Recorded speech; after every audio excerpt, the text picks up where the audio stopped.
जय माता दी। प्रिय भक्तों, आज गुप्त नवरात्रि का 5वां दिन है। आज आप सुनिए देवी भागवत महापुराण के 5वें दिन की कथा। तो चलिए बड़ी ही श्रद्धा और प्रसन्न चित्त मन से इस पवित्र पाठ का श्रवण करें। जय श्री गणेश। ऋषिगण बोले, हे सूत जी, आपकी यह बात आश्चर्यजनक एवं रहस्यपूर्ण है। इस संबंध में हम सब तपस्वियों को महान संदेह उत्पन्न हो गया है। हे मेधाविन, पूर्व काल में सत्यवती नाम से विख्यात व्यास जी की माता का राजा शांतनु के साथ जिस प्रकार विवाह हुआ, उस सती के अपने घर में रहते हुए भी उनसे पुत्र रूप में व्यास कैसे उत्पन्न हुए, ऐसी सत्यवती का शांतनु ने पुनः वरण कैसे किया और उनसे 2 पुत्रों की उत्पत्ति कैसे हुई। हे सुव्रत, हे महाभाग, आप इस परम पावन कथा को विस्तार पूर्वक कहिए। आप व्यास जी तथा सत्यवती की उत्पत्ति का वर्णन कीजिए। हम सभी व्रतधारी ऋषि इस विषय में सुनने के लिए उत्सुक हैं। सूत जी बोले, मैं चतुर्वर्ग धर्म अर्थ काम मोक्ष प्रदान करने वाली परमा आदि शक्ति को प्रणाम करके यह शुभ पौराणिक कथा कहूंगा, जिनके विशिष्ट वाग भव बीज मंत्र ए का किसी भी बहाने से उच्चारण करने की शाश्वती सिद्धि प्राप्त हो जाती है। उन इच्छित फल देने वाली भगवती का सभी लोगों को अपनी समस्त कामनाएं पूर्ण करने के लिए समर्पण भाव से सम्यक स्मरण करना चाहिए। ऊपरी चरनाम के एक सत्यवादी धर्मात्मा ब्राह्मण पूजक तथा श्रीमान राजा हुए, जो चेदी देश के शासक थे। उनकी तपस्या से संतुष्ट होकर देवराज इंद्र ने उन्हें प्रसन्न करने के लिए स्फटिक मणि का बना हुआ एक सुंदर तथा दिव्य विमान दिया। उस दिव्य विमान पर चढ़कर चेदी राज सर्वत्र विचरण करते थे। वे कभी भूमि पर न उतरने तथा पृथ्वी से ऊपर ही ऊपर चलने के कारण सभी लोकों में उपरिचर वसु के नाम से प्रसिद्ध हुए। वे राजा अत्यंत धर्मपरायण थे। उनकी धर्म पत्नी का नाम गिरिका था, जो रूपवती तथा सुंदरी थी। महाराज उपरिचर के 5 पुत्र हुए, जो बड़े महान वीर एवं परम प्रतापी थे। यथा समय उन्होंने अपने राजकुमारों को अलग अलग देशों का राजा बना दिया। एक बार राजा वसु की पत्नी गिरिका ने ऋतुकाल के स्नान से पवित्र होकर राजा से पुत्र प्राप्ति की कामना की। जिस समय वह प्रार्थना करने लगी, उसी समय उनके पितरों ने उन राजाओं से कहा, हे राजन, मृगों को मार लाओ। इस आदेश को सुनकर राजा को अपनी ऋतुमती पत्नी का भी स्मरण हो आया, किंतु पितरों की आज्ञा श्रेष्ठ मानकर तथा अपने कर्तव्य का निश्चय कर राजा मन ही मन गिरिका का स्मरण करते हुए आखेट के लिए चल पड़े। वन में रहते हुए राजा वसु साक्षात दूसरी लक्ष्मी के समान रूपवती अपनी पत्नी का स्मरण करने लगे। इस प्रकार उस कामिनी के ध्यान से एकाएक उनका वीर्य स्खलित हो गया और राजा ने शीघ्र ही उस स्खलित वीर्य को बरगद के पत्ते पर रख दिया। यह स्खलित तेज व्यर्थ न हो, यह सोचकर तथा स्त्री का ऋतुकाल जानकर उन्होंने ऐसा निश्चय कर लिया कि मेरा तेज सर्वथा अमोघ है, इसमें संदेह नहीं है, अतः अवश्य इसे मैं रानी के पास भेज दूं। राजा जब उस वीर्य को बरगद के दोने में रखकर अपनी रानी के पास भेजने लगे, तब उन्होंने रानी का ऋतुकाल जानकर उस वीर्य को अभिमंत्रित किया। राजा के पास ही बैठे हुए थे कि पक्षी को बुलाकर उससे कहा, हे महाभाग, तुम इसे ग्रहण करो और शीघ्र ही मेरे घर चले जाओ। हे सौम्य, मेरा हित करने के लिए इसे लेकर तुम मेरे घर जाओ और इसे शीघ्र ही गिरिका को दे देना, क्योंकि आज ही उसका ऋतुकाल है। सूत जी बोले, ऐसा कहकर नृपश्रेष्ठ ने बाज को वह दोना दे दिया और वह द्रुतगामी बाज भी उसे लेकर शीघ्र ही आकाश में उड़ने लगा। चोंच में पत्ते का दोना लेकर आकाश में उड़ते हुए उस बाज को एक दूसरे बाज पक्षी ने अपनी ओर आते हुए देखा। बाज की चोंच में मांस का टुकड़ा समझकर तत्काल उसने उस बाज पर आक्रमण कर दिया। दोनों बाजों के बीच आकाश में चोंचों से घोर युद्ध होने लगा। उन दोनों के युद्ध करते समय वीर्य वाला वह दोना यमुना जी के जल में जा गिरा। दोने के गिर जाने पर दोनों पक्षी वहां से यथेक्ष दिशा में चले गए। उसी समय अद्रिका नाम की एक अप्सरा जल में निमग्न होकर जल क्रीड़ा कर रही थी। उस सुंदरी स्त्री ने वहां पर उपस्थित संध्या वंदन करने में तत्पर एक ब्राह्मण को देखा और उन ब्राह्मण का पैर पकड़ लिया। प्राणायाम करते हुए ब्राह्मण ने उस स्वेच्छाचारिणी को देखकर उसे यह श्राप दिया कि तुमने मेरे ध्यान में विघ्न डाला है, अतएव तुम मछली हो जाओ। इस प्रकार ब्राह्मण श्रेष्ठ ने श्राप पाकर वह अद्रिका नाम की रूपवती श्रेष्ठ अप्सरा मछली बनकर यमुना के जल में विचरने लगी। बाज के पादाघात से गिरे हुए उस वीर के पास जाकर मत्स्य रूपिणी अद्रिका अप्सरा ने उस शीघ्रता पूर्वक उसे निगल लिया। कुछ समय बाद 10 महीने बीतने पर एक मछुआरे ने उस सुंदर मछली को अपने जाल में फंसा लिया। उस मछुआरे ने शीघ्र ही उस मछली का पेट चीर दिया। उसके उदर से मनुष्य के आकार वाली जुड़वा संतति निकली। उन दोनों में से एक रूपवान बालक तथा एक सुंदर मुख वाली बालिका थी। इस अद्भुत घटना को देखकर वह भी अत्यंत विस्मित हुआ। उसने मछली के पेट से निकले हुए उन दोनों बच्चों को राजा ऊपरीचर को सौंप दिया। राजा भी आश्चर्यचकित हुआ और उसने उस सुंदर पुत्र को ले लिया। वह वसुपुत्र मत्स्य नामक राजा हुआ, जो अपने पिता के समान ही धर्मात्मा, सत्य प्रतिज्ञ, महातेजस्वी तथा महापराक्रमी था। राजा ऊपरीचर वसु ने वह कन्या उन मछुआरों को ही दे दी, जो आगे चलकर काली तथा मत्स्योदरी नाम से प्रसिद्ध हुई। अपने गुण विशेष के कारण वह मत्स्यगंधा नाम से कही जाने लगी। उस मछुआरे दास के घर वह सुंदरी वासवी धीरे धीरे बढ़ने लगी। ऋषिगण बोले, हे सूत जी, मुनि के द्वारा स्थापित वह अद्रिका नाम की श्रेष्ठ अप्सरा जब मछली हो गई और मछुआरे ने उसे चीर डाला, तब वह मर गई अथवा उसने उसे खा लिया। उस अप्सरा का फिर क्या हुआ? उस श्राप की समाप्ति कैसे हुई और उसे पुनः स्वर्ग कैसे मिला, यह बताइए। सूत जी बोले, जब मुनि ने उसे श्राप दिया तब वह विस्मित हो गई और दीनता पूर्वक रोती हुई उस ब्राह्मण की स्तुति करने लगी। दयालु ब्राह्मण ने उस रोती हुई स्त्री से कहा, हे कल्याणी, तुम शोक न करो, मैं तुम्हारे श्राप के अंत का उपाय बताता हूँ। हे शुभे, मैंने क्रुद्ध होकर जो श्राप दिया है उससे तुम मत्स्य योनि को प्राप्त होगी, किंतु तुम अपने उदर से एक युग्म मानव संतान उत्पन्न कर इस श्राप से मुक्त हो जाओगी। उनके ऐसा कहने पर वह यमुना जल में मछली का शरीर पाकर तथा 2 संतानों को उत्पन्न करके मर गई और श्राप से मुक्त हो गई। इस प्रकार शापोद्धार होने पर वह सुंदरी मछली का शरीर त्याग कर दिव्य रूप धारण करके स्वर्ग को चली गई। इस प्रकार सुंदर मुख वाली उस कन्या मत्स्यगंधा का जन्म हुआ। दास के घर में पुत्री की भांति पालन पोषण की जाती हुई वह कन्या बढ़ने लगी। जब वह मत्स्यगंधा किशोरावस्था को प्राप्त हुई तब उसका सौंदर्य और भी बढ़ गया। वह परम सुंदरी वसु कन्या निषाद राज के कार्यों को करती हुई रहने लगी। सूत जी बोले, एक बार तीर्थ यात्रा करते हुए महान तेजस्वी पराशर मुनि यमुना नदी के उत्तम तट पर आए और उन धर्मात्मा ने भोजन करते हुए निषाद से कहा, मुझको नाव से यमुना के पार पहुंचा दो।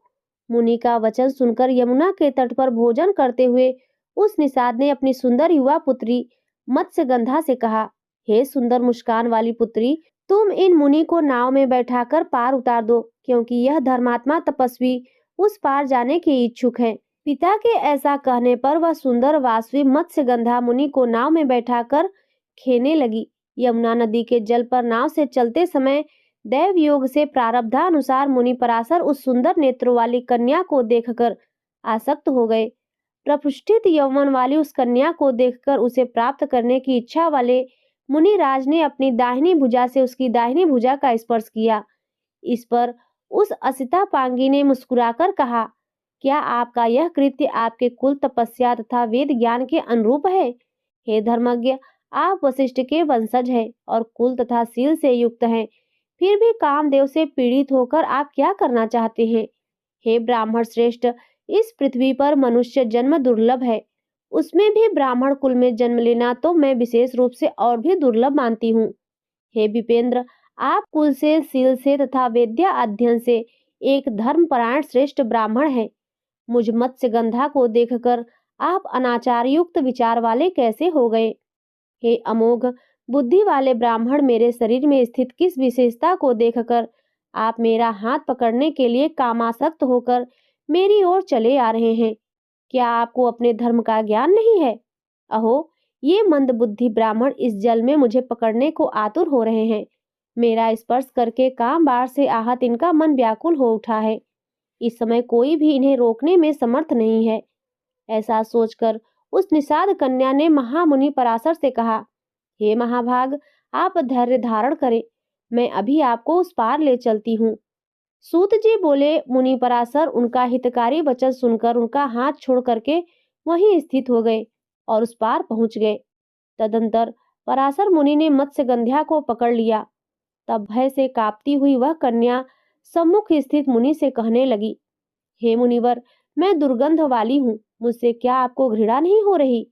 समान रूप वालों के बीच ही परस्पर संबंध आनंददायक होता है। मत्स्यगंध्या के ऐसा कहते ही पराशर मुनि ने क्षण मात्र में अपने तपोबल से उस भामिनी कन्या को सुमुखी, रूपवती तथा योजन गंध्या बना दिया। उसे कस्तूरी की सुगंधी वाली मनोहर स्त्री बनाकर कामातुर मुनि राज ने अपने दाहिने हाथ से उसे पकड़ लिया। तब सत्यवती नाम वाली उस सुंदरी ने संयोग की कामना वाले मुनि से कहा, हे मुने, तट पर स्थित मेरे पिता तथा सभी लोग यहाँ हमें देख रहे हैं। हे मुनि श्रेष्ठ, यह भीषण पशुवत व्यवहार मुझे अच्छा नहीं लगता। जब तक रात नहीं हो जाती तब तक प्रतीक्षा कीजिए। मनुष्य के लिए काम संसर्ग रात में ही विहित है, दिन में नहीं। दिन में संसर्ग करने से महान दोष होता है और बहुत से लोग उसे देख भी लेते हैं। हे महाबुद्धे, अब आपकी जैसी इच्छा हो वैसा करें। लोक निंदा अत्यंत कष्टकर होती है। सत्यवती का कहा गया युक्ति संगत वचन सुनकर उदार बुद्धि वाले पराशर मुनि ने अपने पूर्ण बल से तक्षण कोहरा उत्पन्न कर दिया। उस कोहरे के उत्पन्न हो जाने पर अत्यंत अंधकारमय नदी तट पर उस कामनी ने पराशर मुनि से मधुर वाणी में यह वचन कहा, हे द्विज श्रेष्ठ, मैं अभी कन्या हूँ और आप मेरे साथ संसर्ग करके चले जाएंगे। हे ब्राह्मण, आप अमोघ वीर्य वाले हैं, ऐसी स्थिति में मेरी क्या गति होगी? यदि मैं गर्भ धारण कर लूंगी तो पिता को क्या उत्तर दूंगी? हे ब्राह्मण, मेरे साथ संसर्ग करके आप चले जाएंगे, तब मैं क्या करूंगी, उसे बताइए। पराशर बोले, हे प्रिय, आज मुझे प्रसन्न करके भी तुम कन्या ही बनी रहोगी। हे वामिनी, हे भीरु, तुम जो वर चाहती हो उसे मांग लो। सत्यवती बोली, हे मानद, आप ऐसा वरदान दीजिए जिससे मेरे माता पिता लोक में इसे न जान सके। साथ ही हे विप्रवर, आप ऐसा करें जिससे मेरा कन्या व्रत नष्ट न हो और जो पुत्र उत्पन्न हो वह आप ही के समान अपूर्व ओजस्वी हो। मेरी यह सुगंध सदा बनी रहे और मेरा यौवन नित नूतन बना रहे। पराशर बोले, हे सुंदरी सुनो, तुम्हारा पुत्र पवित्र तथा भगवान विष्णु के अंश से अवतीर्ण होगा। हे सुंदरी, वह तीनों लोकों में विख्यात होगा। मैं तुम्हारे ऊपर किसी कारण विशेष से ही कामासक्त हुआ हूँ। हे सुमुखी, मुझे ऐसा मोह पूर्व में कभी नहीं हुआ। अप्सराओं के रूप को देखकर भी मैं सदा धैर्य धारण किए रहा। दैव योग से ही तुम्हें देखकर मैं इस प्रकार काम के वशीभूत हुआ हूँ। इस विषय में तुम कोई विशेष कारण ही समझो। दैव का अतिक्रमण अत्यंत कठिन है, अन्यथा अत्यंत दुर्गंध युक्त तुम्हें देखकर मैं इस प्रकार क्यों मोहित होता। हे वरानने, तुम्हारा पुत्र पुराणों का रचयिता, वेदों का विभाग करने वाला तथा तीनों लोकों में विख्यात होगा। सूत जी बोले, ऐसा कहकर अपने वश में आई हुई उस कन्या के साथ संसर्ग करके मुनि श्रेष्ठ पराशर तत्काल यमुना नदी में स्नान करके वहां से शीघ्र चले गए। वह साध्वी सत्यवती भी तत्काल गर्भवती हो गई। यथा समय सत्यवती ने यमुना जी के द्वीप में दूसरे कामदेव के तुल्य एक सुंदर पुत्र को जन्म दिया। उत्पन्न होते ही उस तेजवान पुत्र ने अपनी माता से कहा, हे माता, मन में तपस्या का निश्चय करके ही अत्यंत तेजस्वी मैं गर्भ में प्रविष्ट हुआ था। हे महाभागे, अब आप अपनी इच्छानुसार कहीं भी चली जाएं और मैं भी यहाँ से तप करने के लिए जा रहा हूँ। हे माता, आपके स्मरण करने पर मैं अवश्य ही दर्शन दूंगा। हे माता, जब कोई उत्तम कार्य आ पड़े तब मेरा स्मरण कीजिएगा, मैं शीघ्र ही उपस्थित हो जाऊंगा। हे भामिनी, आपका कल्याण हो, अब मैं चलूंगा। आप चिंता छोड़कर सुखपूर्वक रहिए। ऐसा कहकर व्यास जी चले गए और वह सत्यवती भी अपने पिता के पास चली गई। सत्यवती ने बालक को यमुना द्वीप में जन्म दिया था, अतः वह बालक द्वैपायन नाम से विख्यात हुआ। विष्णु भगवान के अंशावतार होने के कारण वह बालक उत्पन्न होते ही शीघ्र बड़ा हो गया तथा अनेक तीर्थों में स्नान करता हुआ उत्तम तप करने लगा। इस प्रकार पराशर मुनि के द्वारा सत्यवती के गर्भ से द्वैपायन उत्पन्न हुए और उन्होंने कली युग में आया जानकर वेदों को अनेक शाखाओं में विभक्त किया। वेदों का विस्तार करने के कारण ही उन मुनि का नाम व्यास पड़ गया। उन्होंने ही विभिन्न पुराण संहिताओं तथा श्रेष्ठ महाभारत की रचना की। उन्होंने ही वेदों के अनेक विभाग करके उसे अपने शिष्यों सुमंतु, जैमिनी, पैल, वैशंपायन, असित, देवल और अपने पुत्र सुखदेव जी को पढ़ाया। सूत जी बोले, हे श्रेष्ठ मुनियों, मैंने यह सब उत्पत्ति का कारण आप लोगों से बता दिया। साथ ही सत्यवती के पुत्र व्यास जी की पवित्र उत्पत्ति का वर्णन भी कर दिया है। हे श्रेष्ठ मुनिगण, व्यास जी की इस उत्पत्ति के विषय में आप लोगों को संदेह नहीं करना चाहिए। महापुरुषों के चरित्र से केवल गुण ही ग्रहण करना चाहिए। किसी विशेष कारण से ही मुनि व्यास का तथा मछली के उदर से सत्यवती का जन्म, पराशर मुनि के साथ उनका संयोग और फिर राजा शांतनु के साथ उनका विवाह हुआ। अन्यथा मुनि पराशर का चित्त कामासक्त ही क्यों होता? और धर्म के ज्ञाता वे महामुनि पराशर अनार्य लोगों द्वारा आचरित किया जाने वाला ऐसा कृत्य क्यों करते? किसी विशेष कारण से युक्त तथा आचार्य कारणी यह उत्पत्ति मैंने बता दी, जिसे सुनकर मनुष्य निश्चित रूप से पाप से मुक्त हो जाता है। जो श्रुति परायण मनुष्य इस शुभ आख्यान को सुनता है, वह दुर्गति को प्राप्त नहीं होता तथा सर्वदा सुखी रहता है। ऋषिगण बोले, हे सूत जी, हे अनघ, यद्यपि आपने परम तेजस्वी व्यास तथा सत्यवती के जन्म कथा विस्तार पूर्वक कही, तथापि हम लोगों के चित्त में एक बड़ी भारी शंका बनी हुई है। हे धर्मज्ञ, हे अनघ, वह शंका आपके कहने पर ही दूर नहीं हो रही है। व्यास जी की कल्याणमयी माता जो सत्यवती नाम से जानी जाती थी, वे धर्मात्मा राजा शांतनु को कैसे प्राप्त हुई? कुल तथा आचरण से हीन उस निषाद कन्या का पुरु कुल में उत्पन्न उस धर्मात्मा राजा ने स्वयं कैसे वरण कर लिया? आप कृपा करके हम लोगों को यह भी बतलाइए कि राजा शांतनु की पहली पत्नी कौन थी? वसु के अंश से उत्पन्न मेधावी भीष्म उनके पुत्र कैसे हुए? हे सूत जी, आप यह पहले ही कह चुके हैं कि सत्यवती के वीर पुत्र चित्रांगद को अभी तेजस्वी भीष्म ने राजा बनाया था, और वीर चित्रांगद के मारे जाने पर उसके अनुज तथा सत्यवती के पुत्र विचित्र वीर को उन्होंने राजा बनाया। रूप संपन्न तथा ज्येष्ठ पुत्र धर्मात्मा भीष्म के रहते हुए विचित्र वीर ने राज्य कैसे किया? और सब कुछ जानते हुए भी भीष्म ने उन्हें राज्य पर कैसे स्थापित किया? विचित्र वीर के मरने पर अत्यंत दुखित माता सत्यवती ने अपनी दोनों पुत्र वधुओं से दो गोलक पुत्र कैसे उत्पन्न कराए? उन सुंदरी सत्यवती ने उस समय ज्येष्ठ पुत्र भीष्म को राजा क्यों नहीं बनाया? और उन पराक्रमी भीष्म ने अपना विवाह क्यों नहीं किया? अमित तेजस्वी बड़े भाई व्यास जी ने ऐसा अधर्म क्यों किया, जो कि उन्होंने नियोग द्वारा दो पुत्र उत्पन्न किए? पुराणों के रचयिता व्यास मुनि ने धर्मज्ञ होते हुए भी ऐसा कार्य क्यों किया? हे सूत जी, क्या यही वेदों से अनुमोदित शिष्टाचार है? हे मेधाविन, आप व्यास जी के शिष्य हैं, इसीलिए आप हमारी इन सभी शंकाओं का समाधान करने में समर्थ हैं। हम सभी इस धर्म क्षेत्र में इन प्रश्नों के उत्तर सुनने को उत्सुक हो रहे हैं। सूत जी बोले, हे मुनियों, इक्ष्वाकु कुल में महाभीष नाम के एक सत्यवादी धर्मात्मा और चक्रवर्ती राजा उत्पन्न हुए। ऐसा कहा जाता है कि उन बुद्धिमान राजा ने हजारों अश्वमेध तथा सैकड़ों वाजपेय यज्ञ करके इंद्र को संतुष्ट किया और स्वर्ग प्राप्त किया था। एक बार राजा महाभीष ब्रह्मलोक को गए। वहां प्रजापति की सेवा के लिए सभी देवता आए हुए थे। उस समय देव नदी गंगा जी भी ब्रह्मा जी की सेवा में उपस्थित थी। उस समय तीव्रगामी पवन ने उनका वस्त्र उड़ा दिया। सभी देवता अपना सिर नीचा किए उन्हें बिना देखे खड़े रहे, किंतु राजा महाभीष निशंक भाव से उनकी ओर देखते रह गए। उन गंगा नदी ने भी राजा को अपने पर प्रेमासक्त जाना। उन दोनों को इस प्रकार मुग्ध देखकर ब्रह्मा जी क्रोधित हो गए और कोपाविष्ट होकर शीघ्र ही उन दोनों को श्राप दे दिया। हे राजन, मनुष्य लोक में तुम्हारा जन्म होगा। वहां जब तुम अधिक पुण्य एकत्र कर लोगे, तब पुनः स्वर्गलोक में जाओगे। गंगा को महाभीष राजा पर प्रेमासक्त जानकर ब्रह्मा जी ने उन्हें गंगा को भी उसी प्रकार श्राप दे दिया। इस प्रकार वे दोनों दुखी मन से ब्रह्मा जी के पास से शीघ्र ही चले गए। राजा अपने मन में सोचने लगे कि इस मृत्यु लोक में कौन ऐसे राजा हैं जो धर्म परायण हैं। ऐसा विचार कर उन्होंने पुरुवंशीय महाराज प्रतीप को ही पिता बनाने का निश्चय कर लिया। इसी बीच आठों वसु अपनी अपनी स्त्री के साथ विहार करते हुए स्वच्छया महर्षि वशिष्ठ के आश्रम पर पहुंचे। उन पृथु आदि वसुओं में द्यो नामक एक श्रेष्ठ वसु थे। उनकी पत्नी ने नंदिनी गौ को देखकर अपने पति से पूछा कि यह सुंदर गाय किसकी है? द्यो ने उसने कहा, हे सुंदरी सुनो, यह महर्षि वशिष्ठ की गाय है।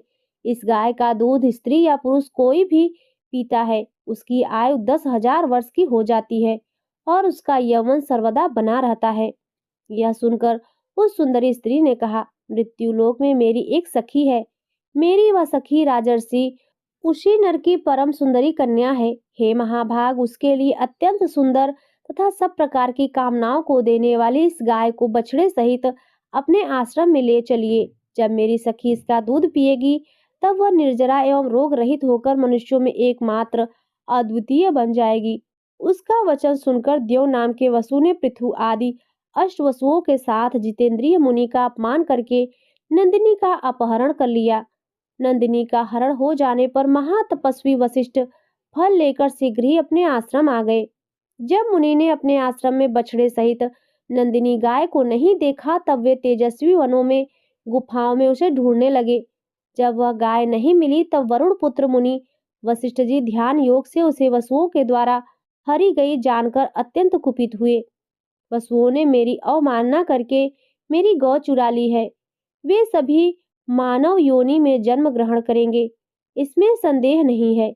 इस प्रकार धर्मात्मा वशिष्ठ ने उन वसुओं को श्राप दिया। यह सुनकर वे सभी वसु खिन्न मन से और दुखित हो गए और वहां से चल दिए। हमें श्राप दे दिया गया है, यह जानकर वे ऋषि वशिष्ठ के पास पहुंचे और उन्हें प्रसन्न करते हुए वे सभी वसु उनके शरणागत हो गए। तब धर्मात्मा मुनि वशिष्ठ ने उनके सामने खड़े वसुओं को देखकर कहा, तुम लोगों में से 7 वसु एक एक वर्ष के अंतराल से ही शाप से मुक्त हो जाएंगे, परंतु जिसने मेरी प्रिय सवत्सा नंदिनी का अपहरण किया है, वह देव नामक वसु मनुष्य शरीर में ही बहुत दिनों तक रहेगा। उन अभिशप्त वसुओं के मार्ग में जाती हुई नदियों में उत्तम गंगा जी को देखकर उन अभिशप्त तथा चिंतातुर गंगा जी से प्रणाम पूर्वक कहा, हे देवी, अमृत पीने वाले हम देवता मानव कुक्षी से कैसे उत्पन्न होंगे, यह हमें महान चिंता है। अतः हे नदियों में श्रेष्ठ, आप ही मानुषी बनकर हम लोगों को जन्म दे। पृथ्वी पर शांतनु नामक एक राजर्षि है। हे अनघे, आपने उन्हीं की भार्या बन जाइए। हे सुरापगे, हमें क्रमशः जन्म लेने पर आप जल में छोड़ती जाएं। आपके ऐसा करने से हम लोग भी श्राप से मुक्त हो जाएंगे, इसमें संदेह नहीं है। गंगा जी ने जब उनसे तथास्तु कह दिया, तब वे सब वसु अपने अपने लोक को चले गए और गंगा जी भी बार बार विचार करती हुई वहां से चली गई। उस समय राजा महाभीष्म ने राजा प्रतीप के पुत्र के रूप में जन्म लिया। उन्हीं का नाम शांतनु पड़ा, जो सत्य प्रतिज्ञ एवं धर्मात्मा राजर्षि हुए। महाराज प्रतीप ने परम तेजस्वी भगवान सूर्य की आराधना की। उस समय जल में एक परम सुंदर स्त्री निकल पड़ी और वह सुमुखी आकर तुरंत ही महाराज के साल वृक्ष के समान विशाल दाहिने जंघे पर विराजमान हो गई। अंक में बैठी हुई स्त्री ने राजा से पूछा, हे वरानने, तुम मुझसे बिना पूछे ही मेरे शुभ दाहिने जंघे पर क्यों बैठ गई? उस सुंदरी ने उनसे कहा, हे नृपश्रेष्ठ, हे कुरुश्रेष्ठ, मैं जिस कामना से आपके अंक में बैठी हूँ, उस कामना वाली मुझे आप स्वीकार करें।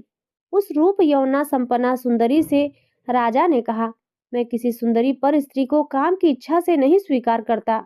हे भामिनी, हे सुचि स्मिते, तुम मेरे दाहिने जंघे पर प्रेम पूर्वक आकर बैठ गई हो, उसे तुम पुत्रों तथा पुत्रवधुओं का स्थान समझो। अतः हे कल्याणी, मेरे मनोवांछित पुत्र के उत्पन्न होने पर तुम मेरी पुत्रवधु हो जाओ। तुम्हारे पुण्य से मुझे पुत्र हो जाएगा, इसमें संशय नहीं है। वह दिव्य दर्शन वाली कामिनी तथास्तु कहकर चली गई और उस स्त्री के विषय में सोचते हुए राजा प्रतीप भी अपने घर चले गए। समय बीतने पर पुत्र के युवा होने पर वन जाने की इच्छा वाले राजा ने अपने पुत्र को वह समस्त पूर्व वृत्तांत कह सुनाया। सारी बात बताकर राजा ने अपने पुत्र से कहा, यदि वह सुंदरी बाला तुम्हें कभी वन में मिले और अपनी अभिलाषा प्रकट करे, तो उस मनोरमा को स्वीकार कर लेना तथा उससे मत पूछना कि तुम कौन हो, यह मेरी आज्ञा है। उसे अपनी धर्म पत्नी बनाकर तुम सुखी रहोगे। सूत जी बोले, इस प्रकार अपने पुत्रों को आदेश देकर महाराज प्रतीप प्रसन्नता के साथ उन्हें सारा राज्य वैभव सौंपकर वन को चले गए। वहां जाकर ये तप करके तथा आदि शक्ति भगवती जगदम्बिका आराधना करके अपने तेज से शरीर छोड़कर स्वर्ग चले गए।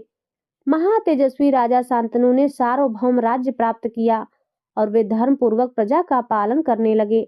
सूत जी बोले, प्रतीप के स्वर्ग चले जाने पर सत्य पराक्रमी राजा शांतनु व्याघ्र तथा मृगों को मारते हुए मृगया में तत्पर हो गए। किसी समय गंगा के किनारे घने वन में विचरण करते हुए राजा ने मृग के बच्चे जैसी आंखों वाली तथा सुंदर आभूषणों से युक्त एक सुंदर स्त्री को देखा। उसे देखकर राजा शांतनु हर्षित हो गए और सोचने लगे कि साक्षात दूसरी लक्ष्मी के समान रूप यौवन से संपन्न यह स्त्री वही है जिसके विषय में पिताजी ने मुझे बताया था। उसके मुख कमल का पान करते हुए राजा तृप्त नहीं हुए। हर्षातिरेक से उस निष्पाप राजा को रोमांच हो गया और उनका चित्त उस स्त्री में रम गया। वह स्त्री भी उन्हें राजा महाभीष जानकर प्रेमासक्त हो गई। वह मंद मंद मुस्कुराती हुई राजा के सामने खड़ी हो गई। उस सुंदरी को देखकर राजा अत्यंत प्रेम विवश हो गए तथा कोमल वाणी से उसे सांत्वना देते हुए मधुर वचन कहने लगे। हे वामरु, हे सुमुखी, तुम कोई देवी, मानुषी, गंधर्वी, यक्षी, नाग कन्या अथवा अप्सरा तो नहीं हो। हे वरारोहे, तुम जो कोई भी हो मेरी भार्या बन जाओ। हे सुंदरी, तुम प्रेम पूर्वक मुस्कुरा रही हो, अब मेरी धर्म पत्नी बन जाओ। सूत जी बोले, राजा शांतनु तो निश्चित रूप से नहीं जान सके कि ये वही गंगा है, किंतु गंगा ने उन्हें पहचान लिया कि ये शांतनु के रूप में उत्पन्न वही राजा महाभीष हैं। पूर्वकालीन प्रेमवश राजा शांतनु ने उस वचन को सुनकर उस स्त्री ने मंद मुस्कान करके यह वचन कहा।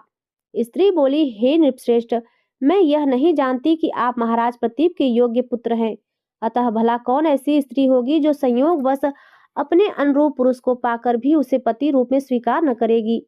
हे नृपश्रेष्ठ, वचनबद्ध करके ही मैंने आपको अपना पति स्वीकार करूंगी।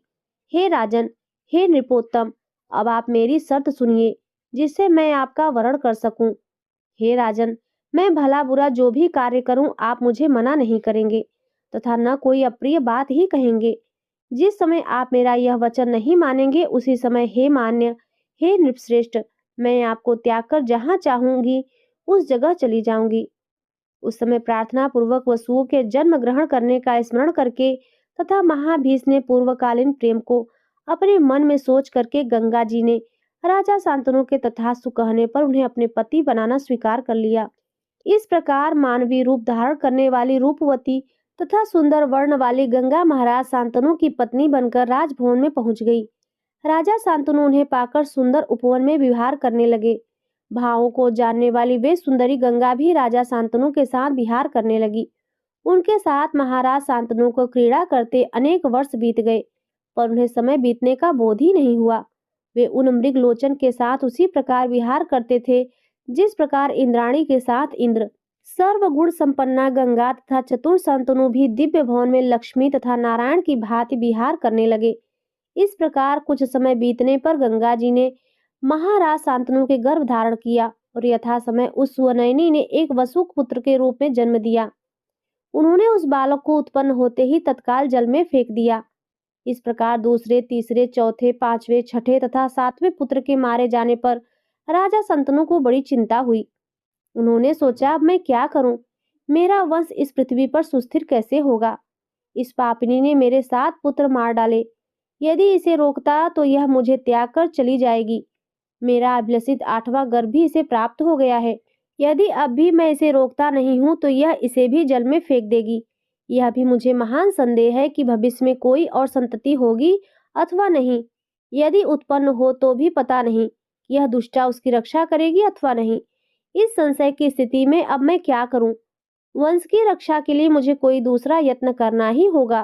तदंतर यथा समय जब वह 8वां देव नामक पुत्र वसु पुत्र रूप में उत्पन्न हुआ, जिसने अपनी स्त्री के वशीभूत होकर वशिष्ठ की नंदिनी गौ का हरण कर लिया था, तब उस पुत्र को देखकर राजा शांतनु गंगा जी के पैरों में गिरते हुए कहने लगे, हे तन्वगी, मैं तुम्हारा दास हूँ।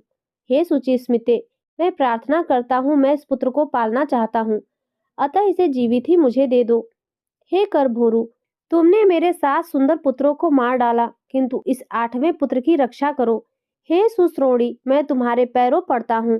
हे परम रूपवती, इसके बदले तुम मुझसे जो मांगोगी मैं वह दुर्लभ वस्तु भी तुम्हें दे दूंगा। अब तुम मेरे वंश की रक्षा करो। वेदविद विद्वानों ने कहा है कि पुत्रहीन मनुष्य की स्वर्ग में गति नहीं होती। इसी कारण हे सुंदरी, अब मैं इस 8वें पुत्र के लिए याचना करता हूँ। राजा शांतनु के ऐसा कहने पर जब गंगा उस पुत्र को लेकर जाने को उद्यत हुई, तब उन्होंने अत्यंत कुपित एवं दुखित होकर उनसे कहा, हे पापिनी, अब मैं क्या करूं? क्या तुम नरक से भी नहीं डरती? तुम कौन हो? लगता है कि तुम पापियों की पुत्री हो, तभी तो तुम सदा पाप कर्म में लगी रहती हो। अब तुम जहाँ चाहो वहां जाओ या रहो, किंतु यह पुत्र यहीं रहेगा। हे पापिनी, अपने वंश का अंत करने वाली ऐसी तुम्हें रखकर भी मैं क्या करूंगा? राजा के ऐसा कहने पर उस नवजात शिशु को लेकर जाती हुई गंगा ने क्रोधपूर्वक उनसे कहा, पुत्र की कामना वाली मैं भी इस पुत्र को वन में ले जाकर पालूंगी। शर्त के अनुसार अब मैं चली जाऊंगी, क्योंकि आपने अपना वचन तोड़ा है। हे राजन, मुझे आप गंगा जानिए। देवताओं का कार्य संपन्न करने के लिए ही मैं यहाँ आई थी।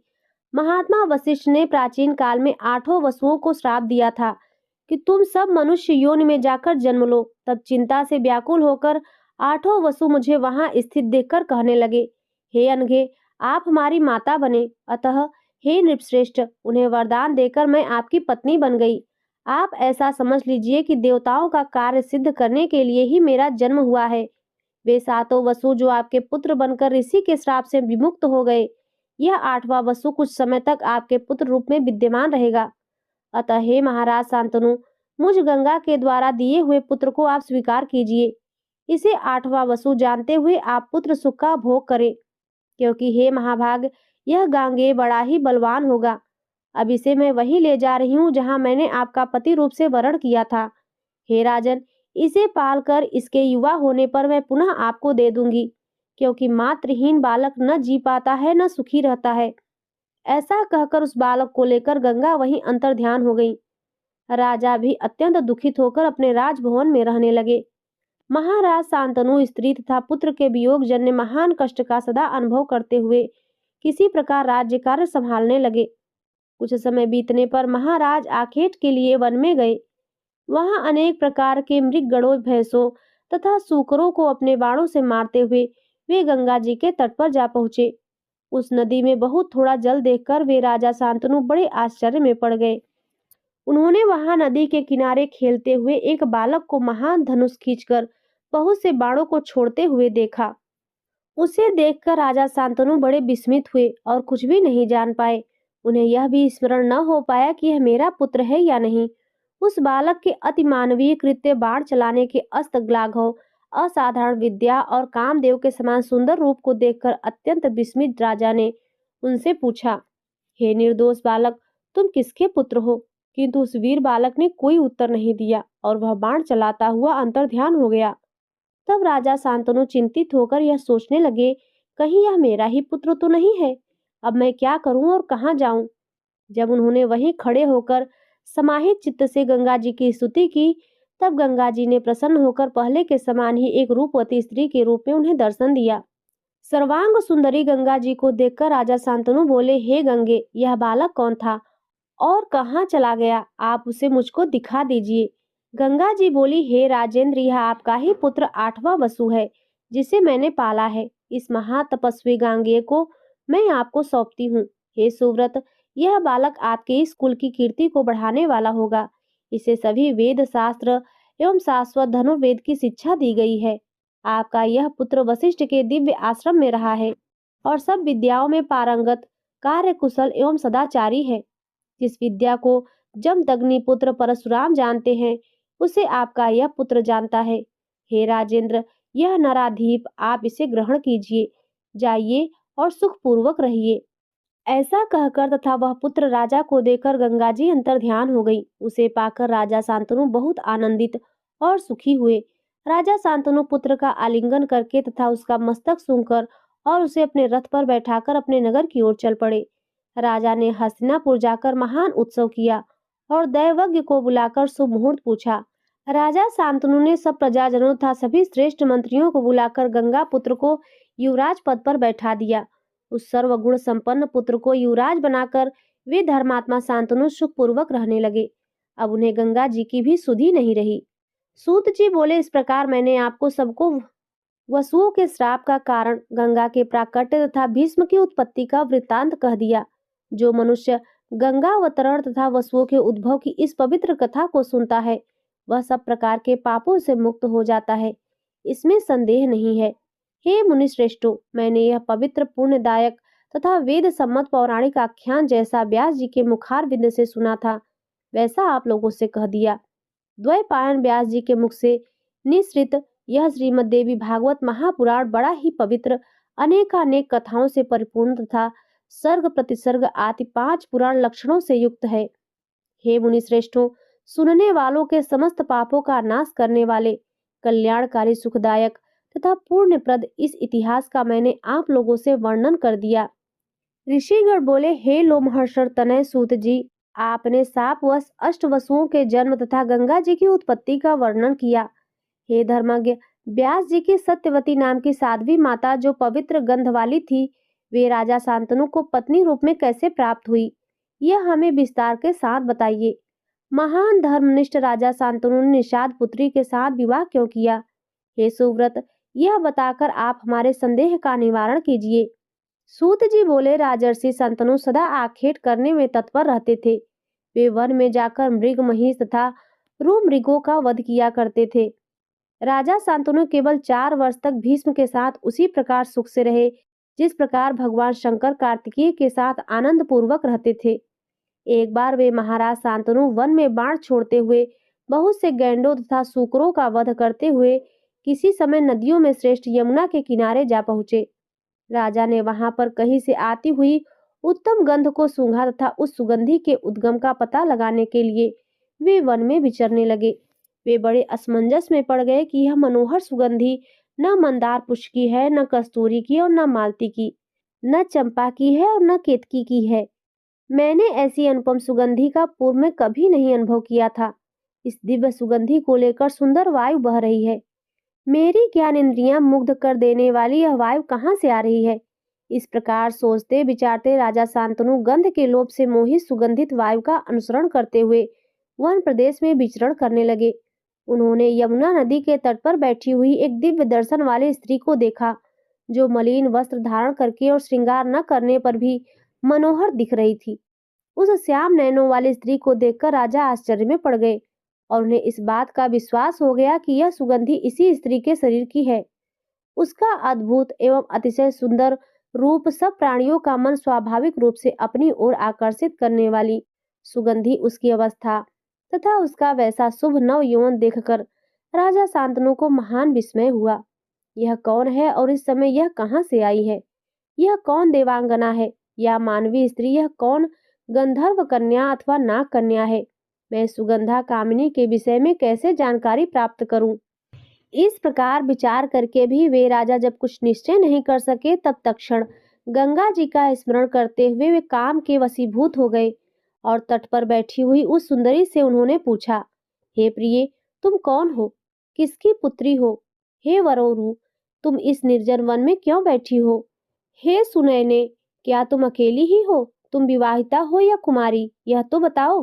हे अराल नेत्रे, तुम जैसी मनोरमा स्त्री को देखकर मैं कामातुर हो गया हूँ। हे प्रिय, विस्तार पूर्वक मुझे यह बतलाओ कि तुम कौन हो और क्या करना चाहती हो। महाराज शांतनु के वचन सुनकर वह सुंदर दांतों वाली तथा कमल के समान नैनों वाली स्त्री मुस्कुराकर बोली, हे राजन, आप मुझे निषाद कन्या और अपने पिता की आज्ञा में रहने वाली कन्या समझे। हे नृपेंद्र, मैं अपने धर्म का अनुसरण करती हुई जल में यह नौका चलाती हूँ। हे अर्थपते, पिताजी अभी ही घर गए हैं। आपके सम्मुख यह बातें मैंने सत्य कही हैं। यह कहकर वह निषाद कन्या मौन हो गई। तब काम से पीड़ित महाराज शांतनु ने उससे कहा, मुझ कुरुवंशी वीर को तुम अपना पति बना लो, जिससे तुम्हारा यौवन व्यर्थ न जाए। मेरी कोई दूसरी पत्नी नहीं है, अतः हे मृगनयनी, तुम मेरी धर्म पत्नी बन जाओ। हे प्रिय, मैं सर्वदा के लिए तुम्हारा वंशवर्ती दास बन जाऊंगा। मुझे कामदेव पीड़ित कर रहा है। मेरी प्रियतमा मुझे छोड़कर चली गई है, तब से मैंने अपना दूसरा विवाह नहीं किया। हे कांते, मैं इस समय विधुर हूँ। तुम जैसी सर्वांग सुंदरी को देखकर मेरा मन अपने वश में नहीं रह गया है। राजा की अमृत रस के समान मधुर तथा मनोहारी बात सुनकर वह दास कन्या सुगंधा सात्विक भाव से युक्त होकर धैर्य धारण करके राजा से बोली, हे राजन, आपने मुझसे जो कुछ कहा है यथार्थ है, किंतु आप अच्छी तरह जान लीजिए मैं स्वतंत्र नहीं हूँ। मेरे पिताजी मुझे दे सकते हैं, अतएव आप उन्हीं से मेरे लिए याचना कीजिए। मैं एक निषाद की कन्या होती हुई भी स्वेच्छाचारिणी नहीं हूँ। मैं सदा पिता के वश में रहती हूँ, सब काम करती हूँ। यदि मेरे पिताजी मुझे आपको देना स्वीकार कर लें, तब आप मेरा पाणी ग्रहण कर लीजिए और मैं सदा के लिए आपके अधीन हो जाऊंगी। हे राजन, परस्पर आसक्त होने पर भी कुल की मर्यादा तथा परंपरा के अनुसार धैर्य धारण करना चाहिए। सूत जी बोले, उस सुगंधा की यह बात सुनकर कामातुर राजा उसे मांगने के लिए निषाद राज के घर गए। इस प्रकार महाराज शांतनु को अपने घर आया देखकर निषाद राज को बड़ा आश्चर्य हुआ और उन्हें प्रणाम करके हाथ जोड़कर वह बोला, निषाद ने कहा, हे राजन, मैं आपका दास हूँ। आपके आगमन से मैं कृतकृत्य हो गया। हे महाराज, आप जिस कार्य के लिए आए हो मुझे आज्ञा दीजिए। राजा बोले, हे अनघ, यदि आप अपनी यह कन्या मुझे प्रदान कर दे तो मैं इसे अपनी धर्म पत्नी बना लूंगा। यह मैं सत्य कह रहा हूँ।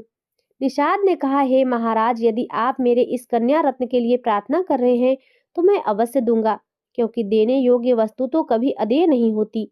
किंतु हे महाराज, आपके बाद इस कन्या का पुत्र ही राजा के रूप में अभिषिक्त होना चाहिए, आपका दूसरा पुत्र नहीं। सूत जी बोले, निषाद की बात सुनकर राजा शांतनु चिंतित हो उठे। उस समय मन में भीष्म का स्मरण करके राजा कुछ भी उत्तर न दे सके। तब कामातुर तथा चिंतित राजा राजमहल में चले गए।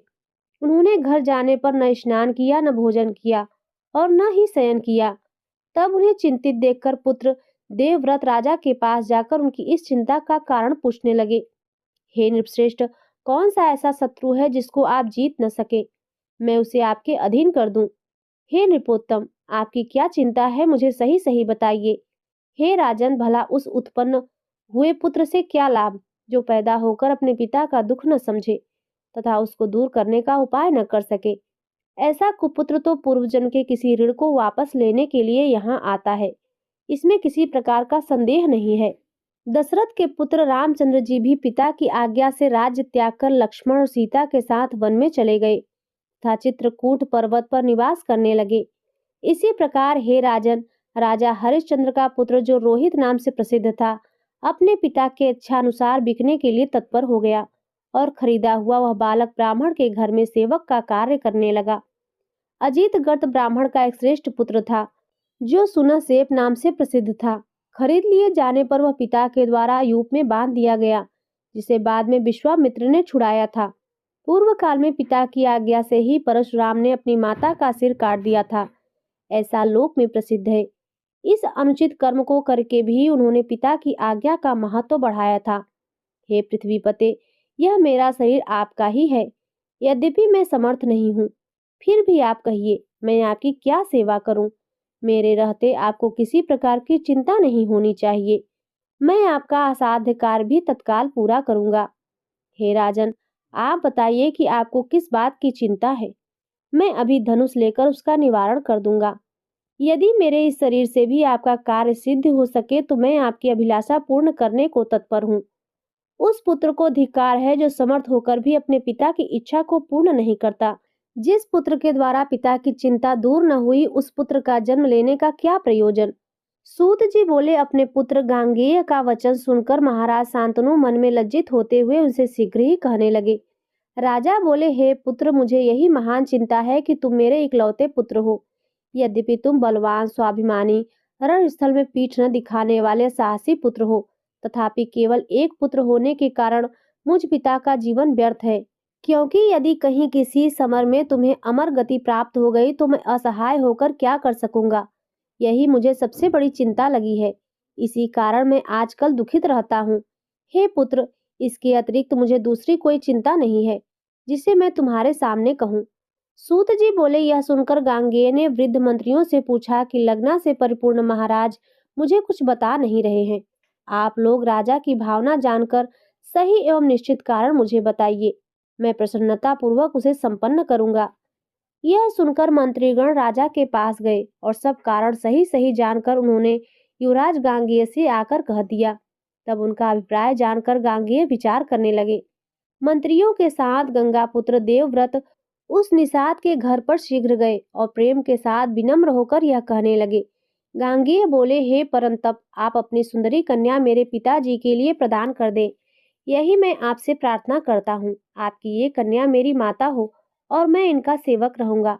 निषाद ने कहा, हे महाभाग, हे नृपनंदन, आप स्वयं ही इसे अपनी भार्या बनाइए, क्योंकि आपके रहते इसका पुत्र राजा नहीं हो सकेगा।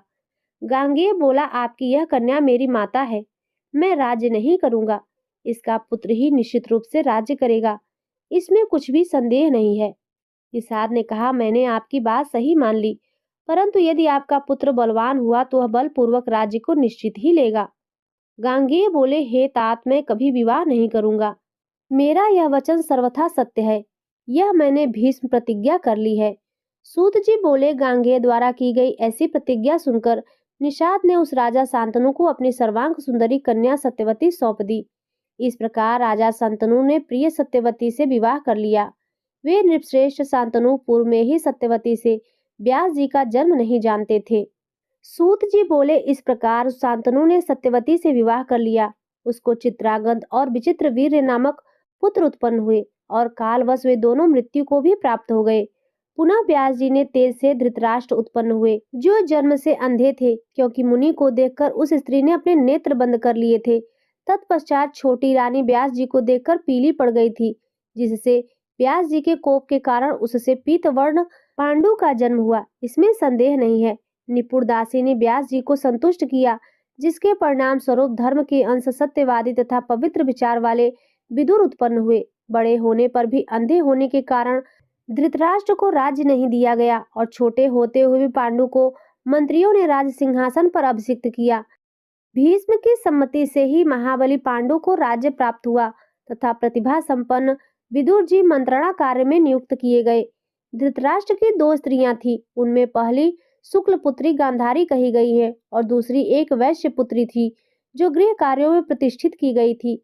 वेदवादी विद्वानों ने पांडु की भी दो पत्नियां बताई हैं, एक सूरसेन की पुत्री कुंती और दूसरी मद्र देश की राजकुमारी माद्री। गांधारी ने परम सुंदर 100 पुत्र उत्पन्न किए। एक वैश्या रानी ने युत्सु नाम के एक कांतिमान और प्रिय पुत्र उत्पन्न किया। कुंती ने कुमारी अवस्था में ही अपने पिता के घर रहते हुए सूर्य से कर्ण नामक एक सुंदर पुत्र उत्पन्न किया था। तदंतर कुंती का विवाह पांडु से हुआ। ऋषिगण बोले, हे मुनिवर सूत जी, आप यह कैसी आश्चर्यजनक बात बता रहे हैं। पहले पुत्र उत्पन्न हुआ और बाद में पांडु के साथ कुंती का विवाह हुआ। सूर्य के द्वारा कन्या कुंती से कर्ण की उत्पत्ति कैसे हुई? वह कुंती पुनः कन्या कैसे रह गई, जो पांडु के साथ उसका विवाह हो गया? यह आप विस्तार पूर्वक बताइए। सूत जी बोले, हे द्विजगण, सूरसेन की वह पुत्री कुंती जब शिशु थी, तभी राजा कुंती भोज ने उस सुंदर कन्या को मांग लिया था। उन्होंने उस चाहू हासिनी कन्या को अपनी पुत्री बनाकर रखा और उसे अग्निहोत्र के काम में नियुक्त कर दिया। एक बार महर्षि दुर्वासा वहां आ पहुंचे और चातुर्मास्य के लिए वहीं रहने लगे। कुंती ने उनकी सेवा की, जिससे मुनिवर संतुष्ट हुए और उसको एक ऐसे मंत्र का उपदेश दिया जिसके प्रयोग से आवाहित किए गए देवता स्वयं उपस्थित होंगे और उसकी अभिलाषा पूर्ण करेंगे। दुर्वासा मुनि के वहां से चले जाने पर अपने गृह में बैठी हुई कुंती उस मंत्र की परीक्षा के लिए मन में सोचने लगी कि मैं किस देवता का ध्यान करूं। उसने पूर्व दिशा में उदित होते हुए सूर्य को देखा और उस मंत्र का उच्चारण करके उसने सूर्य का आवाहन किया। तब सूर्य अपने मंडल से अत्यंत सुंदर मनुष्य का रूप धारण करके आकाश से कुंती के पास उस भवन में उतर आए। सूर्य देवता को आते हुए देखकर कुंती आश्चर्यचकित हो गई। वह सुंदरी कांपती हुई तत्काल रजो धर्म को प्राप्त हो गई। उस समय सुंदर नेत्रों वाली कुंती हाथ जोड़कर खड़ी हो गई और सूर्य से बोली, मैं आपके दर्शन से प्रसन्न हो गई, अब आप अपने मंडल को चले जाइए। सूर्य बोले, हे कुंती, तुमने मंत्र बल से मुझे क्यों बुलाया है? तुम मुझे बुला करके अपने समक्ष उपस्थित मुझ सूर्य की सेवा क्यों नहीं करती? हे चारुलोचने, मैं इस समय कामार्त हूँ, अतः प्रेम के साथ मेरा सेवन करो। मंत्र के द्वारा अधीनता को प्राप्त मुझको तुम विहार करने के लिए ले चलो। कुंती बोली, हे धर्मज्ञ, मैं अभी कन्या हूँ, सर्वसाक्षीन मैं आपको प्रणाम करती हूँ। हे सुव्रत, आप मेरे प्रति अनुचित बातें न कहें, क्योंकि मैं कुलीन कन्या हूँ। सूर्य बोले, यदि मैं इस समय व्यर्थ लौट जाता हूँ तो मेरे लिए बड़ी लज्जा की बात होगी और मैं सभी देवताओं में निंदा का पात्र बनूंगा, इसमें संशय नहीं है। हे कुंती, यदि तुम मेरे साथ रमण नहीं करोगी तो मैं तुम्हें तथा मुनि को श्राप दे दूंगा, जिससे तुम्हें वह मंत्र बताया है। हे सुंदरी, तुम्हारा कन्या धर्म स्थिर रहेगा, इस रहस्य को लोग नहीं जान सकेंगे तथा हे वरानने, मेरे समान ही तेजस्वी पुत्र तुमको प्राप्त होगा। यह कहकर सूर्यदेव अपनी ओर आसक्त मन वाली एवं लज्जाशील उस कुंती से संसर्ग करके तथा उसे मनोवांछित वरदान देकर चले गए। इस प्रकार उस शोषणी कुंती ने गर्भ धारण किया और वह अत्यंत गुप्त भवन में रहने लगी। केवल उसकी एक प्रिय दासी थी जो इस रहस्य को जानती थी। कुंती के माता पिता भी इसे नहीं जानते थे। यथा समय उसी गुप्त भवन में कुंती को एक अत्यंत सुंदर पुत्र उत्पन्न हुआ, जो सुंदर कमस तथा 2 कुंडलों से युक्त था और दूसरे सूर्य तथा कुमार कार्तिकेय के समान प्रतीत हो रहा था। धात्री ने उसे अपने हाथ में उठाकर लज्जा युक्त कुंती से कहा, हे सुंदरी, मैं यहाँ हूँ, अतः तुम किसी बात की चिंता कर रही हो। तत्पश्चात काष्ठ मंजुषा में पुत्र को छोड़ती हुई कुंती कहने लगी, हे पुत्र, मैं क्या करूं? मैं अत्यंत दुखित हूँ, जो कि तुझ प्राण प्रिय को त्याग रही हूँ। मैं अभागिन तुझ सर्व लक्षणा संपन्न का परित्याग कर रही हूँ। सगुणा निर्गुणा था सबकी स्वामिनी वे भगवती अंबिका तुम्हारी रक्षा करे। वे जगत जननी काम प्रदा कात्यायनी तुम्हें दुग्ध पान कराएं। हे पुत्र, तुम साक्षात सूर्य नारायण के पुत्र हो और मेरे प्राण प्रिय हो। ऐसे तुमको इस निर्जन वन में एक दुष्ट तथा कुलटा स्त्री ही की भांति मैं कब तुम्हारा अति सुंदर मुख कमल देख पाऊंगी। हे पुत्र, प्रतीत होता है कि मैं पूर्व जन्म में भी तीनों लोकों की जननी भगवती की आराधना नहीं की थी तथा भगवती शिवा के सुखदायक चरण कमल का भी मैंने कभी ध्यान नहीं किया था। इसी कारण मैं सदा अभागिन हूँ। हे प्रिय, मैं तुम्हें इस वन में त्याग कर जानबूझकर स्वयं किए गए इस पाप का स्मरण करती हुई संताप रहूंगी। सूत जी बोले। इस प्रकार कहकर कुंती ने मंजुषा में रखे हुए उस पुत्र को लोगों की दृष्टि से बचाते हुए भयभीत भाव से धात्री के हाथ में दे दिया। तत्पश्चात स्नान करके भयभीत वह कुंती अपनी पिता के घर में रहने लगी। जल में बहती हुई वह मंजुषा अथिरथ नाम की सूत को प्राप्त हुई। उस सूत की भार्या राधा थी। उसने बच्चे को मांग लिया। इस प्रकार सूत के घर में पलकर वह कर्ण बलवान तथा वीर हो गया। इसके बाद स्वयंवर में कुंती का विवाह पांडु के साथ हुआ। उनकी दूसरी पत्नी मद्र देश के राजा की सुलक्षणा कन्या माद्री थी। एक बार वन में आखेट करने में तत्पर महाबली पांडु ने मृग समझकर रमण करते हुए एक मुनि पर प्रहार कर दिया। तब वह कुपित मुनि ने पांडु को श्राप दे दिया कि यदि तुम स्त्री के साथ संसर्ग करोगे तो तुम्हारी मृत्यु निश्चित है। मुनि के श्राप देने पर पांडु शोकाकुल हो गए। वे राज्य त्याग कर अत्यंत दुखित हो वन में रहने लगे। हे मुनिवरों, उनकी दोनों पत्नियां माद्री और कुंती भी सती धर्म का आश्रय लेकर उनकी सेवा करने के लिए उनके साथ ही वन में चली गई।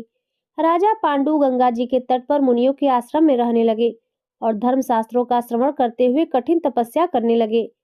किसी समय कथा प्रसंग में सम्यक प्रकार से पूछने पर किसी मुनि के द्वारा कहा गया, यह धार्मिक वचन राजा ने सुना। हे परंतप, अपुत्र की गति नहीं होती, वह स्वर्ग जाने का अधिकारी नहीं होता।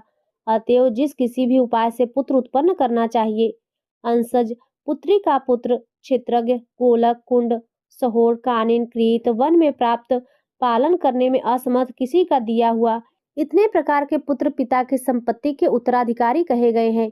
इनमें उत्तरोत्तर एक दूसरे से निकृष्ट पुत्र हैं, यह सुनिश्चित है। यह सुनकर राजा पांडु ने कमल के समान नेत्र वाली कुंती से कहा, तुम किसी तपोनिष्ठ मुनि के पास जाकर शीघ्र पुत्र उत्पन्न करो। मेरी आज्ञा होने के कारण तुम्हें दोष नहीं लगेगा। मैंने सुना है कि पूर्व काल में महात्मा राजा सौदासन ने वशिष्ठ से पुत्र उत्पन्न कराया था। कुंती उनसे यह वचन बोली, सभी कामनाएं पूर्ण करने वाला एक मंत्र मेरे पास है। हे प्रभु, पूर्व काल में महर्षि दुर्वासा ने सिद्धि प्रदान करने वाला वह मंत्र मुझे प्रदान किया था। हे राजन, मैं इस मंत्र द्वारा जिस देवता का आवाहन करूंगी वह निमंत्रित होकर निश्चय ही मेरे पास आ जाएगा। पति की आज्ञा से वह कुंती ने देवताओं में श्रेष्ठ धर्मराज का स्मरण करके उनके संयोग से सर्वप्रथम युधिष्ठिर को पुत्र रूप में उत्पन्न किया। तत्पश्चात उसने वायु के द्वारा भीम को, इंद्र के द्वारा अर्जुन को उत्पन्न किया। इस प्रकार एक एक वर्ष के अंतराल पे कुंती ने 3 महाबली पुत्र उत्पन्न हुए। इसके बाद माद्री ने भी अपने पति पांडु से कहा कि हे श्रेष्ठ, मुझे भी पुत्र प्रदान कीजिए। हे महाराज, मैं क्या करूं? हे प्रभु, मेरा दुख दूर कीजिए। तब पति पांडु ने प्रार्थना करने पर दयालु कुंती ने वह मंत्र माद्री को बता दिया। सुंदरी माद्री ने भी एक पुत्र को प्राप्ति के लिए पति से अनुमति पाकर अश्विनी कुमारों का स्मरण करके नकुल और सहदेव नामक 2 पुत्र उत्पन्न किए। हे मुनिवरों, इस प्रकार वे 5 पांडव देवताओं के पुत्र थे। वे क्षेत्र पुत्रज्ञ रूप में उस वन में क्रमशः एक एक वर्ष के अंतर से उत्पन्न हुए। एक बार राजा पांडु ने माद्री को निर्जन आश्रम में देखकर अपनी मृत्यु निकट आई होने के कारण अत्यंत कामातुर हो पकड़ लिया। माद्री के द्वारा नहीं नहीं ऐसा कहकर बार बार निषेध करने पर भी उन्होंने बलपूर्वक अपनी उस प्रिया का आलिंगन कर लिया और वे दैववश श्राप के कारण पृथ्वी पर गिर पड़े। जैसे वृक्ष पर चढ़ी हुई लता वृक्ष के कट जाने पर गिर पड़ती है, वैसी ही वह रानी माद्री भी बहुत रुदन करती हुई गिर पड़ी। उस समय कोलाहल सुनकर रोती हुई कुंती, सभी बालक और महाभाग मुनिगण भी वहां आ गए। इस प्रकार जब पांडु मर गए तब सभी व्रतधारी मुनियों ने गंगा के तट पर चिता लगाकर उनका दाह संस्कार कर दिया। तत्पश्चात अपने दोनों पुत्र कुंती को सौंपकर सती धर्म का पालन करते हुए वह माद्री सत्य की कामना से उनके साथ ही सती हो गई। वहां के निवासी मुनिगण गंगा जली आदि देकर पांचों पुत्र सहित कुंती को हस्तिनापुर ले आए। धृतराष्ट्र की नगरी हस्तिनापुर में कुंती के आने का समाचार पाकर भीष्म, विदुर आदि सभी लोग वहां आ पहुंचे। सभी लोगों ने कुंती से पूछा, हे सुमुखी, ये किसके पुत्र हैं? तब कुंती अत्यंत दुखित होकर पांडु की शाप जन्य मृत्यु का उल्लेख करके बोली, कुरु वंश में उत्पन्न हुए ये सब बालक देवताओं के पुत्र हैं। उन्हें विश्वास दिलाने के लिए कुंती ने उस समय सभी देवताओं का आवाहन भी किया। तब उन देवताओं ने आकाश में प्रकट होकर कहा, ये पांचों निसंदेह हम लोगों के पुत्र हैं। भीष्म ने देवताओं के वचन का अनुमोदन किया तथा कुंती के पांचों पुत्रों का स्वागत किया। तत्पश्चात उन पुत्र तथा वधु कुंती को देकर भीष्म आदि सभी लोग हस्तिनापुर चले गए और प्रसन्नचित्त होकर प्रयत्न पूर्वक उनका पालन पोषण करने लगे। इस प्रकार पांडव उत्पन्न हुए और भीष्म ने उनका परिपालन किया। इस प्रकार देवी भागवत महापुराण के 5वें दिन की कथा संपूर्ण हुई। तो प्रेम से बोलिए अम्बे मात की जय। प्रिय भक्तों, अब आइए सुनते हैं श्री दुर्गा चालीसा। नमो नमो दुर्गे सुख करने, नमो नमो दुर्गे दुख हरने। निराकार है ज्योति तुम्हारी, तिहु लोक फैली उजियारी। शशि ललाट मुख महाविशाला, नेत्र लाल भ्रिकुटी विकराला। रूप मातु को अधिक सुहावे, दरस करत जन अति सुख पावे। तुम संसार शक्ति लय कीन्हा, पालन हेतु अन्न धन दीना। अन्नपूर्णा हुई जगपाला, तुम ही आदि सुंदरी बाला। प्रलय काल सब नाशन हारी, तुम गौरी शिव शंकर प्यारी। शिव योगी तुम्हारे गुण गावे, ब्रह्मा विष्णु तुम्हें नित ध्यावे। रूप सरस्वती को तुम धारा, दे सुबुद्धि ऋषि मुनि उबारा। धरियो रूप नरसिंह को अम्बा, प्रगट भई फाड़ कर खंभा। रक्षा करी प्रहलाद बचायो, हिरणाक्ष को स्वर्ग पठायो। लक्ष्मी रूप धरो जग माहि, श्री नारायण अंग समाहि। क्षीर सिंधु में करत विलासा, दया सिंधु दीजे मन आसा। हिंग लाज में तुम्ही भवानी, महिमा अमित न जाय बखानी। मातंगी अरु धूमावती माता, भुवनेश्वरी बगला सुखदाता। श्री भैरव तारा जगतारिणी, छिन्न भाल भव दुख निवारिणी। केहरी वाहन सोह भवानी, लांगुर वीर चलत अगवानी। कर में खप्पर खड्ग विराजे, जाको देख काल डर भाजे। सोहे अस्त्र और त्रिशूला, जाते उठत शत्रु ही सूला। नगर कोट में तुम ही विराजत, तिहु लोक में डंका बाजत। शुंभ निशुंभ दानव तुम मारे, रक्तन बीज संखन संहारे। महिषासुर नृप अति अभिमानी, जे ही अघभार मही अकुलानी। रूप कराल कालिका धारा, सेन सहित तुम तिहि संहारा। परिगाड़ संतन पर जब जब, भई सहाय मातु तुम तब तब। आभापुरी अरु बासव लोका, तब महिमा सब रहे अशोका। ज्वाला में है ज्योति तुम्हारी, तुम्हें सदा पूजे नर नारी। प्रेम भक्ति से जो यश गावे, दुख दारिद्र निकट नहीं आवे। ध्यावे तुम्हें जो नरमन लाई, जन्म मरण ताको छुट जाई। जोगी सुर मुनि कहत पुकारी, योग न हो विन शक्ति तुम्हारी। शंकर आचार रज तप कीन्हो, काम क्रोध जीति सब लीन्हो। निष्दिन ध्यान धरो शंकर को, काहू काल नहीं सुमिरो तुमको। शक्ति रूप का मरम न पायो, शक्ति गई तब मन पछतायो। शरणागत हुई कीर्ति बखानी, जय जय जय जगदम्ब भवानी। भई प्रसन्न आदि जगदम्बा, दई शक्ति नहीं कीन विलंबा। मोको मातु कष्ट अति घेरो, तुम बिन कौन हरे दुख मेरो। आशा तृष्णा निपट सतावे, रिपु मूरख मोहि डर पावे। शत्रुनाश की जय महारानी, तुमिरो इकचित तुम्हें भवानी। करो कृपा हे मातु दयाला, रिद्धि सिद्धि दे करहु निहाला। जब लगी जियूं दया फल पाऊं, तुमरो यश मैं सदा सुनाऊं। श्री दुर्गा चालीसा जो कोई गावे, सब सुख भोग परम पद पावे। देवी दास रण निज जानी, करहु कृपा जगदम्ब भवानी। इत श्री दुर्गा चालीसा संपूर्ण। जय माता दी। प्रिय भक्तों, अब आइए सुनते हैं माँ जगदम्बा की आरती।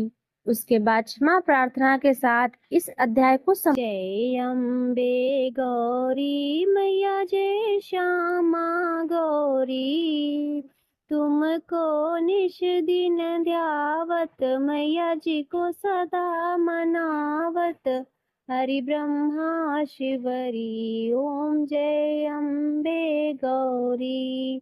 मांग सिंदूर विराजत, टीको मृग मद को, मैया टीको मृग मद को, उज्ज्वल से दो नैना, निर्मल से दो नैना, चंद्र बदनिनी को, ओम जय अम्बे गौरी।